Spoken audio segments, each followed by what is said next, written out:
Tahun lepas, dan alhamdulillah saya sudah berada dalam BNI ini berapa bulan?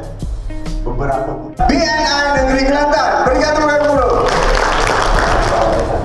Jadi masa tu saya buat kita biarlah jalan saya.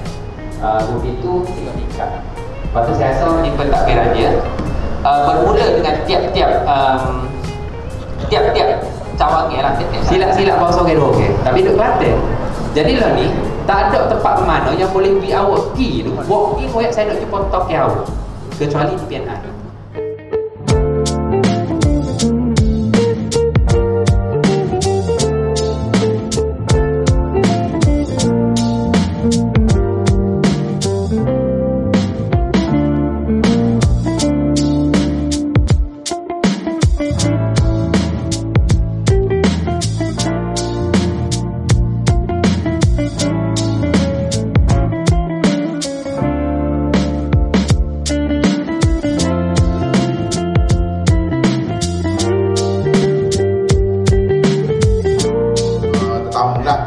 Jadi mari jumpa saya one-to-one. Saya nak ajar macam mana nak bina rumah dengan 9 kali bayar.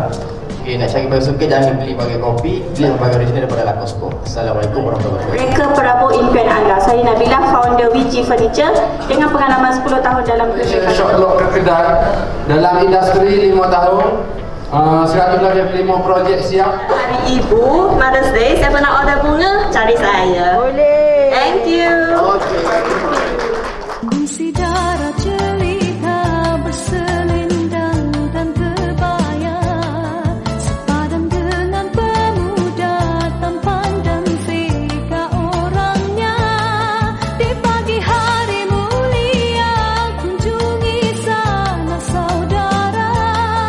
Assalamualaikum dan selamat pagi. Saya Ku Shah, Presiden Chapter BNI Kijang.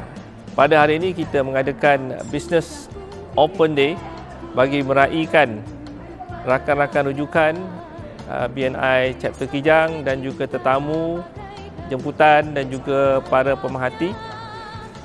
Hari ini kita rasa seronok kerana rakan-rakan rujukan kita dan pada tetamu dapat bersama-sama dengan kita untuk mendengar penjelasan, penerangan mengenai sistem BNI Malaysia, khususnya di Kelantan. Kami mengharapkan supaya rakan-rakan usahawan Kelantan dapat lebih ramai lagi menyertai BNI sebagai komuniti bisnes yang menggunakan referral ataupun jaringan bisnes sebagai platform bagi mengembangkan bisnes usahawan di Kelantan untuk menyumbang kepada ekonomi, komuniti dan juga negeri Kelantan Darul Naim. Selamat Hari Raya untuk semua BNI Kijang. Kami dari BNI Kijang mengucapkan Selamat Hari Raya Aidilfitri. Selamat Hari Raya. Selamat Hari Raya.